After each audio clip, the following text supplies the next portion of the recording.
ராகவ், அபி எல்லாருமே வந்து ரொம்ப சந்தோஷமா வந்து ஃபங்ஷன் வந்து அட்டெண்ட் பண்ணிட்டுருக்காங்க. இந்த சூழ்நிலை வீட்ல ஃபங்ஷன் நடக்கும்போது கரெக்ட்டா என்ன பண்றாரு, முரளி வந்து யோசனை பண்றாரு. எப்படியாவது வந்து அபி நம்ம பக்கம் சாய்க்கணும்னா வேற வழியே கிடையாது. இந்த அஞ்சலிய வந்து ஏதாவது பண்ணா மட்டும் தான் சரிப்பட முடியும் அப்படின்னு சொல்லிட்டு யோசிக்கிறாரு. நேரா வந்து போறாரு. பார்த்தா ஸ்விம்மிங் பூல் பக்கத்துல இருக்கு. ஸ்விம்மிங் பூல் பக்கத்திலேயே வந்து ஒயர் வந்து அந்த சைடு வந்து இருக்கு. அத பார்த்துட்டு என்ன பண்ணாரு, ஒயர வந்து கட் பண்ணிட்டு, அதுக்கப்புறம் வந்து கரெக்ட்டா வந்து ஸ்விம்மிங் பூல்ல கரண்ட் வர மாரி பண்ணிறாரு. அப்ப பண்ணிட்டு என்ன பண்றாரு, நேரா வந்து அஞ்சலி கிட்ட வந்து சொல்றாரு, "இங்கேயே இருந்தா அஞ்சலி ஒரு மாதிரி இருக்குல்ல, வெளிய போலாமாம்ல?" "எப்படிங்க வெளிய போ முடியும்? இங்கன்னா எல்லாரும் இருக்காங்களே, நம்ம இங்கேயே இருக்கலாம்." அப்படின்றாங்க. "இல்ல அஞ்சலி, நம்ம தனியா வந்து பிரைவசியா பேச முடியாதுல்ல. நம்ம நெறைய விஷயங்கள் வந்து அழகா வந்து இப்படி பிரைவசியா பேசலாம்லன்னோனே, நிஜமா வாங்க அப்படின்றாங்க. ஆமாம், நிறைய நான் வந்து நம்ம குழந்தைய பற்றி பேசணும், நிறைய விஷயங்கள் நம்ம பேசணும் அப்படின்னோடனே, சரிங்க வாங்க வெளியே போகலாம் அப்படின்னு சொல்லிட்டு கூப்பிட்டோன்னே, சரி வா போகலாம் அப்படின்னு சொல்லிட்டு கூட்டிகிட்டு போகிறாரு. கரெக்டாக ஸ்விம்மிங் பூல் பக்கத்தில் கூட்டின்னு போகிறாரு. இங்கேயா அப்படின்றாங்க. இங்கே தான் நல்லா வந்து இந்த ஸ்விம்மிங் பூலோட அந்த தண்ணியோட அந்த சில்னஸ் நல்லா இருக்குல்ல, அதனால தான் அப்படின்னோடனே, சரிங்க அப்படின்னு சொல்லிட்டு பேசிகிட்டே இருக்காங்க 2 பேரும். அப்போ வந்து குழந்தை பிறந்தா நம்ம இப்படிலாம் இருக்கணும், எப்படிலாம் வளர்க்கணும், அதை பற்றியெல்லாம் யோசிச்சு பண்ணிய அஞ்சலி அப்படின்னோடனே, குழந்தை பிறக்கட்டுங்க அப்புறம் பார்க்கலாம், இருந்தாலும் நம்ம யோசனை பண்ணோம், பேர் என்ன வைக்கிறது, நம்ம எந்த ஸ்கூலில் வந்து சேர்க்க போகிறோம், ஏங்க ஸ்கூலை பற்றிலாம் இப்போ பேசணுமா, அதெல்லாம் இன்னும் நாள் இருக்குங்க, இருந்தாலும் பேசணும்ல, இப்போல்லாம் முன்னாடியே வந்து எல்கேஜி அட்மிஷன் வாங்குறாங்களா அஞ்சலி அப்படின்னோடனே சிரிக்கிறாங்க. என்னங்க நீங்கள் இப்படிலாம் சொல்கிறீங்க அப்படின்னு சொல்லி சிரிச்சிட்டு இருக்காங்க. அப்போ அஞ்சலியை வந்து மேற்கொண்டு வந்து பேசிட்டு என்ன பண்ணுறாரு, அஞ்சலி கிட்ட வந்து அப்படியே வந்து அந்த பக்கம் நிற்கிற மாதிரி அழகாக பண்ணிடுறாரு, செட் பண்ணிடுறாரு அஞ்சலியை.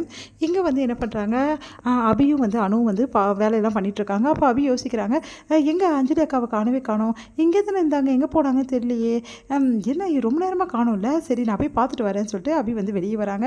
வெளியே வந்தால் கரெக்டாக வந்து ஒயரெல்லாம் அந்த சைடு வந்து பிஞ்சு போயிருக்கு. என்ன இது ஒயரெல்லாம் இப்படி கிடக்குது, கரண்ட்டு பாஸ் ஆச்சுன்னா என்ன பண்ணுறது, இந்த ஒயர் எங்கே போகுது அப்படின்னு சொல்லிட்டு பார்க்குறாங்க.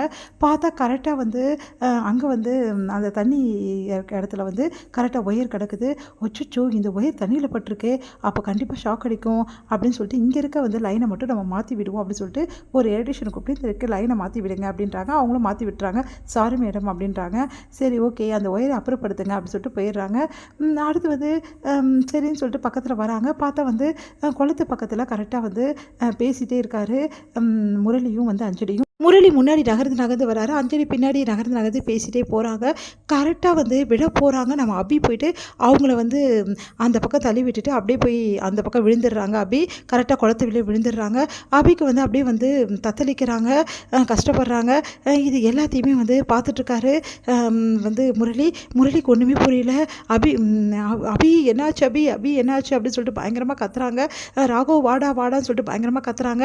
உடனே ஓடி வராரு நம்ம ராகவ். ஓடி வந்து அந்த நீச்சல் குளத்தில் விழுந்து நம்ம அபியை காப்பாற்றுறாரு. அபியை வந்து அப்படியே கரை சேர்க்குறாரு. உடனே வந்து என்ன ஆச்சு அப்படின்னு சொல்லிட்டு அபியை வந்து அப்படியே வந்து அவரோட சுவாசத்தை கொடுத்து அப்படியே வந்து வெளியே வந்து அந்த மூச்சை எடுத்துகிட்டு வராரு. இதை பார்த்துட்டு முரளியால் தாங்கிக்கவே முடியல. இப்படி பண்ணிட்டானே அப்படின்னு சொல்லிட்டு அப்படியே பார்க்குறாரு. அடுத்து அப்படியே கண்ணு திறக்கிறாங்க நம்ம அபி. பார்த்துட்டோன்னா வந்து ஒன்றும் இல்லைன்னு சொல்லிட்டு அப்படியே என்ன பண்ணுறாங்க, கொஞ்ச நேரத்தில் வந்து கை காலெல்லாம் நல்லா வந்து ரெடி பண்ணி விடுறாங்க, அப்படி தேய்ச்சி விடுறாங்க. என்னாச்சு அபி, ஏன் அப்படி பண்ண அப்படின்னு, இல்லை ஒன்றும் இல்லை அப்படின்னோடனே, ஒன்று என்ன ஆச்சு அப்படின்னு சொல்லிட்டு ராகவ் கேட்குறாரு. நடந்த விஷயத்துக்கு எல்லாத்தையுமே வந்து அஞ்சலி சொல்கிறாங்க. இங்கே எங்கே வந்த, இந்த குளத்துக்கிட்ட உனக்கு என்ன வேலை, இல்லைடா நானும் மாமாவும் பேசிகிட்டு இருந்தோம் அப்படின்னு அப்படியே பார்த்து முறைக்கிறாரு அவங்க மாமாவை. எல்லாம் இவனோட வேலையாக தான் இருக்கும் அப்படின்னு சொல்லிட்டு உடனே வந்து அபியை வந்து தூக்கிட்டு போடா உள்ள அப்படின்னோன்னா அபியை தூக்கிட்டு வராங்க. எல்லாருமே பயந்து போகிறாங்க. என்னாச்சு, எதுக்கும் டாக்டர்கிட்ட செக் பண்ணலாமாண்ணா, இப்போ பரவாயில்ல அப்படின்னு சொல்லிட்டு கை காலெலாம் வந்து உதறி விடு அப்படின்னு சொல்கிறாங்க. சரி, நேரம் வந்து அபி இல்லைன்னா நான் என்ன நிலைமை ஆயிருப்பேன்னு எனக்கே தெரில, தேங்க்ஸ் அபி அப்படின்னு சொல்லிட்டு அப்படியே வந்து கையை பிடிச்சிட்டு அஞ்சலி அழறாங்க. இதில் என்ன இருக்குது, நீங்கள் அமைதியாக இருங்க, உங்களுக்கு எதுவும் நடக்க நான் விட்டுருவேனா, நான் இருக்க வரைக்கும் உங்களை ஒன்றுமே பண்ண முடியாதுன்னு சொல்லிட்டு அபி சொல்கிறாங்க. இதை கேட்டு ராகவுக்கு ரொம்ப ஆச்சரியமாக இருக்குது. ஒன்றும் புரியாமல் ராகவ் யோசிக்கிறாரு. அன்னைக்கு வந்து பேனர் என் மேலே விழ போச்சு, அதை காப்பாற்றிட்டேன். இன்றைக்கி வந்து இன்றைக்கி நான் தண்ணியில் விழுந்து நான் வந்து ஒரு வழி ஆயிருப்பேன், என் குழந்தையும் நானும் உயிரோடு இருந்திருக்க மாட்டோம். ஆனால் என்னையும் என் குழந்தையும் காப்பாற்றிட்டேன். இதுக்கு நன்றி கடன் நான் என்ன சொல்கிறதுனே தெரில அபி அப்படி சொல்லிட்டு கையை பிடிச்சி அழறாங்க. உண்மையிலே வந்து எனக்கு கூட பிறந்தவன் தான் கூட இந்த அளவு என்னை பார்த்துருப்பாளன்னு தெரியாது. உண்மையிலே நீ வந்து என் குழந்தை அபி அப்படின்னு சொல்லிட்டு அப்படியே கையை பிடிக்கிறாங்க. எப்போவுமே உங்களுக்கு ஒரு குழந்தை இருந்தாலும் நான் தான் உங்களுக்கு குழந்தை அப்படின்னு சொல்லிட்டு அபி வந்து சிரிக்கிறாங்க. உடனே சிரிக்கிறாங்க எல்லாருமே. அதை பார்த்துட்டு வந்து ஒன்றும் புரியாமல் யோசிக்கிறாராகோ, அபியை பற்றி புரிஞ்சிக்கவே முடியலையே அப்படின்னு பார்த்து யோசிக்கிறாங்க. அபி கண்டிப்பாக இவன் தான் தள்ளி விட்டுக்கணும், இவனுக்கு சுயநினைவு வந்துடுச்சு, ஆனால் வந்து வராத மாதிரி நடிச்சிட்டு இருக்கான், இந்த விஷயத்தை இவன் கண்டுபிடிக்கணும், இவனோட முகத்திலே எல்லாரோட கிழிக்கணும் அப்படின்னு சொல்லிட்டு யோசிச்சுட்டு இருக்காங்க முரளியை பார்த்து.